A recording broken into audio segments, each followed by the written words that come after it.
ചപ്പാത്തി എങ്ങനെ ഉണ്ടാക്കുമെന്ന് പ്രത്യേകിച്ച് പഠിപ്പിച്ചു തരേണ്ട ആവശ്യമൊന്നുമില്ല. എല്ലാവർക്കും ഉണ്ടാക്കാൻ അറിയുന്ന എനിക്കറിയാം. എന്നാൽ മിക്കവാറും പേര് ചപ്പാത്തി ഉണ്ടാക്കുമ്പോൾ ചെയ്യുന്ന ചെറിയ ചെറിയ മിസ്റ്റേക്സ് കൊണ്ടാണ് നമ്മളുടെ ചപ്പാത്തിയുടെ സോഫ്റ്റ്നെസ് കുറയാനും സമയം കഴിയുന്തോറും അത് ഹാർഡായിട്ട് വരുന്നതും ഒക്കെ അതുകൊണ്ടാണ്. അപ്പോൾ നമ്മൾ ചപ്പാത്തി ഉണ്ടാക്കുമ്പോൾ ശ്രദ്ധിക്കേണ്ട കുറച്ച് കാര്യങ്ങളാണ് ഈ ഒരു വീഡിയോയിൽ പറയാൻ വേണ്ടി പോകുന്നത്. എന്തായാലും ഹെൽപ്ഫുൾ ആയിരിക്കും. എല്ലാവരും വീഡിയോ മുഴുവനായിട്ടും കാണാൻ ശ്രമിക്കുക.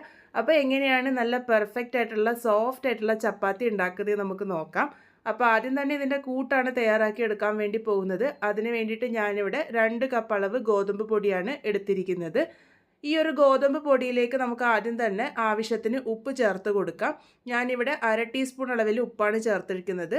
ഇതിൻ്റെ കൂടെ 1 ടേബിൾ സ്പൂൺ അളവിൽ ഓയിൽ ചേർത്ത് കൊടുക്കാം. ഞാനിവിടെ വെളിച്ചെണ്ണയാണ് ഉപയോഗിച്ചിരിക്കുന്നത്. ആദ്യം ഇതുപോലെ എണ്ണ ചേർത്തതിന് ശേഷം കൈ ഉപയോഗിച്ച് നല്ലപോലെ ഞെരടി യോജിപ്പിച്ച് കൊടുക്കുക. ആ ഒരു എണ്ണ എല്ലാ ഭാഗത്തും ഒരേപോലെ എത്താൻ വേണ്ടിയിട്ട് ഇത് സഹായിക്കും. പൊതുവെ എല്ലാവരും ചെയ്യാറ് ചപ്പാത്തി കുഴച്ചതിന് ശേഷം എണ്ണ ഒഴിച്ചിട്ട് ഒന്നും കൂടെ കുഴച്ചെടുക്കുകയാണ് ചെയ്യാറ്. അങ്ങനെ ചെയ്യുന്നതിന് പകരം ഇതുപോലെ കൂട്ടുണ്ടാക്കുന്നതിന് മുന്നേ എണ്ണ ഒഴിച്ച് ഇതുപോലെ മിക്സ് ചെയ്തെടുക്കുകയാണെങ്കിൽ എണ്ണ എല്ലാ ഭാഗത്തും ഒരേപോലെ എത്താനും ചപ്പാത്തി നല്ല സോഫ്റ്റ് ആയിട്ട് ഇരിക്കാനും സഹായിക്കും.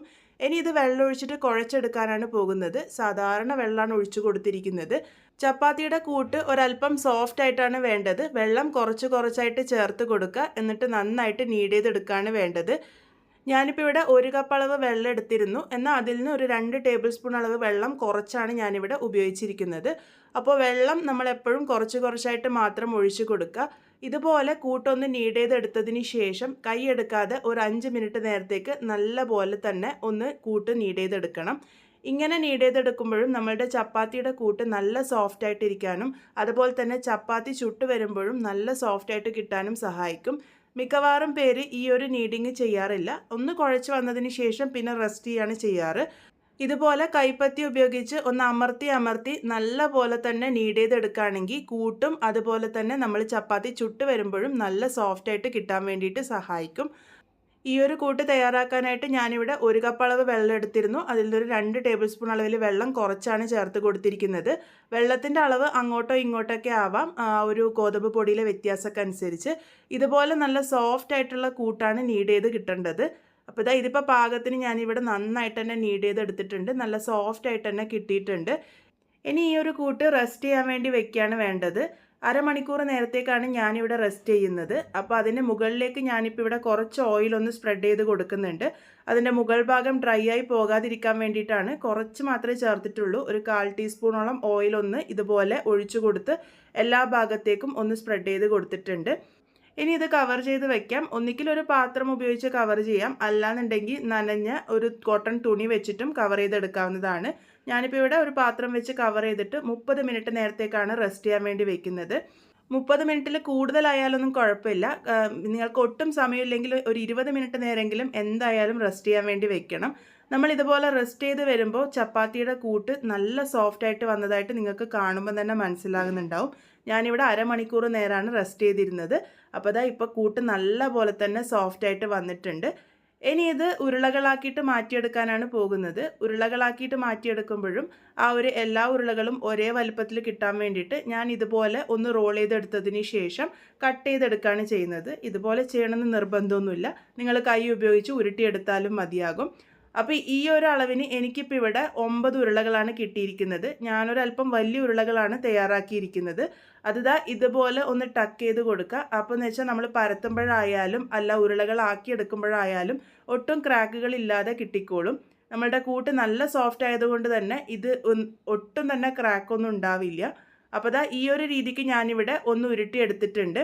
മീഡിയം വലുപ്പത്തിലുള്ള ഉരുളയ്ക്കാണെങ്കിൽ ഒരു 12 എണ്ണമൊക്കെ കിട്ടും കേട്ടോ. ഇതിപ്പോൾ 9 എണ്ണമാണ് കിട്ടിയിരിക്കുന്നത്. ഇനി ഇത് പരത്തിയെടുക്കാം. ഒരല്പം ഗോതമ്പ് പൊടിയിൽ ഒന്ന് ഡസ്റ്റ് ചെയ്തെടുത്തതിന് ശേഷം നമുക്കിത് പരത്തിയെടുക്കാം. പരത്തിയെടുക്കുമ്പോൾ ശ്രദ്ധിക്കാനുള്ളത് ഒരുപാട് കട്ടിയിലോ അതുപോലെ ഒരുപാട് നേർത്തോ പരത്തിയെടുക്കണ്ട. ഒരുപാട് നേർത്ത് പരത്തിയെടുക്കുമ്പോൾ അത് ഇങ്ങനെ പൊന്തി വരുമ്പോൾ പൊട്ടിപ്പോവാനുള്ള സാധ്യതയുണ്ട്. അതുപോലെ ഒരുപാട് കട്ടിയിലാണ് പരത്തിയെടുക്കുന്നതെങ്കിൽ തിന്നുമ്പോൾ അതൊരു ഹാർഡായിട്ടിരിക്കാനും സാധ്യതയുണ്ട്. ഇതിൻ്റെ ആ ഒരു തിക്നെസ് ഞാൻ കാണിച്ചു തരാം. ഒരുപാട് കട്ടിയല്ല എന്നാൽ ഒരുപാട് നേർത്തുമല്ല, ആ ഒരു പാകത്തിനാണ് ഞാനിവിടെ പരത്തിയെടുത്തിരിക്കുന്നത്. ഇതേപോലെ നമുക്ക് ബാക്കിയുള്ളതൊക്കെ പരത്തിയെടുക്കാം. ഇനി ഇത് ചുട്ടെടുക്കാനാണ് പോകുന്നത്. ചുട്ടെടുക്കുമ്പോൾ ശ്രദ്ധിക്കാനുള്ളത് നമ്മളുടെ തവ നല്ല ചൂടായതിന് ശേഷം വേണം ഇട്ട് കൊടുക്കാൻ വേണ്ടിയിട്ട്. ഇതുപോലെ ഇട്ട് കൊടുത്ത് ഒരു 15 സെക്കൻഡ് നേരത്തേക്ക് ഒരു ഭാഗം നന്നായിട്ട് കുക്ക് ചെയ്യാൻ വേണ്ടി വെക്കുക. ഇതുപോലെ ഒന്ന് ബബിൾസ് ഒക്കെ വന്നതിന് ശേഷം അത് മറിച്ചിട്ട് കൊടുക്കുക. അതുപോലെ ഇത് കുക്ക് ചെയ്യേണ്ടത് മീഡിയം ഫ്ലെയിമിൽ വെച്ചിട്ട് വേണം കുക്ക് ചെയ്യാൻ വേണ്ടിയിട്ട്, ഒരുപാട് ലോ ഫ്ലെയിമിൽ വെക്കരുത്. അപ്പോൾ ഇപ്പോൾ അടുത്ത അടിഭാഗം കൂടെ നന്നായിട്ട് വെന്ത് വരുന്നുണ്ട്. അത് ഇതുപോലെ ചെറുതായിട്ട് പൊങ്ങി വരുന്നതായിട്ട് നിങ്ങൾക്ക് കാണുമ്പോൾ മനസ്സിലാകുന്നുണ്ടാകും.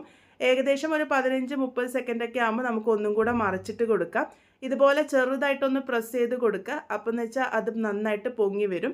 ഇത് ഗ്യാസിൻ്റെ ബർണറിൻ്റെ മുകളിലേക്ക് ഇടേണ്ട ആവശ്യമൊന്നുമില്ല. ആ ഒരു പാത്രത്തിൻ്റെ മുകളിൽ നിന്ന് തന്നെ നന്നായിട്ട് പൊങ്ങി വരും. അപ്പോൾ ഇതിപ്പോൾ നല്ല പോലെ എയറൊക്കെ കയറി നന്നായിട്ട് തന്നെ വെന്ത് വന്നിട്ടുണ്ട്. ഈ ഒരു സമയം വരെ മാത്രമേ നമ്മൾ ചപ്പാത്തി കുക്ക് ചെയ്യേണ്ട ആവശ്യമുള്ളൂ. ഒരുപാട് നേരം കുക്ക് ചെയ്യും തോറും ആ ചപ്പാത്തി ഹാർഡായി വരിക മാത്രമാണ് ചെയ്യുന്നത്. നന്നായിട്ട് പൊങ്ങി വന്നു കഴിഞ്ഞാൽ പിന്നെ എടുത്ത് മാറ്റാം. ഇതേപോലെ തന്നെ നമുക്ക് ബാക്കിയുള്ളതൊക്കെ തയ്യാറാക്കി എടുക്കാം. ഈ ഒരു കാര്യം എന്തായാലും ശ്രദ്ധിക്കണം. തവ നന്നായിട്ട് ചൂടായി വന്നതിന് ശേഷം മാത്രം ഇട്ട് കൊടുക്കുക. പിന്നെ മീഡിയം ടു ഹൈ ഫ്ലെയിമിൽ വെച്ചിട്ട് വേണം കുക്ക് ചെയ്യാൻ വേണ്ടിയിട്ട്. ഒരുപാട് ലോ ഫ്ലെയിമിൽ വെക്കുകയാണെങ്കിൽ ഇതുപോലെ പൊങ്ങിയൊന്നും വരില്ല. അപ്പോൾ ഇതിൻ്റെ മുകളിലേക്ക് ഞാനൊന്ന് ഓയിലും കൂടെ സ്പ്രെഡ് ചെയ്ത് കൊടുക്കുന്നുണ്ട്. വെളിച്ചെണ്ണയാണ് സ്പ്രെഡ് ചെയ്ത് കൊടുത്തിരിക്കുന്നത്. ഇത് ചെയ്യണമെന്ന് നിർബന്ധമൊന്നുമില്ല. ചെയ്തില്ലെങ്കിലും ഒട്ടും സോഫ്റ്റ്നെസ് കുറയൊന്നുമില്ല. അപ്പോൾ വളരെ സോഫ്റ്റ് ആയിട്ടുള്ള നമ്മുടെ ചപ്പാത്തി ഇവിടെ റെഡിയായി കിട്ടിയിട്ടുണ്ട്. ഈ ഒരു വീഡിയോ ഉപകാരപ്രദമായിട്ട് തോന്നുന്നുണ്ടെങ്കിൽ എന്തായാലും ലൈക്ക് ചെയ്യാനും ഷെയർ ചെയ്യാനും മറന്നുപോലെ. അതുപോലെ എന്തെങ്കിലും പുതിയൊരു ഇൻഫർമേഷൻ നിങ്ങൾക്ക് കിട്ടിയതായിട്ട് തോന്നുന്നുണ്ടെങ്കിൽ അത് കമൻറ്റ് ബോക്സ് വഴി അറിയിക്കാനും മറക്കരുത് കേട്ടോ. അഥവാ നിങ്ങളുടെ ചപ്പാത്തി ഹാർഡായിട്ടാണ് ഇരിക്കുന്നതെങ്കിൽ ഈ പറഞ്ഞതിൽ ഏത് മിസ്റ്റേക്കാണ് ചെയ്തിരിക്കുന്നതെന്നും കൂടെ ഒന്ന് കമൻറ്റ് ബോക്സ് വഴി അറിയിക്കൂട്ടോ. എല്ലാവർക്കും ഉപകാരപ്രദമാകും. വീണ്ടും ഒരു നല്ല റെസിപ്പിയുമായി കാണാം.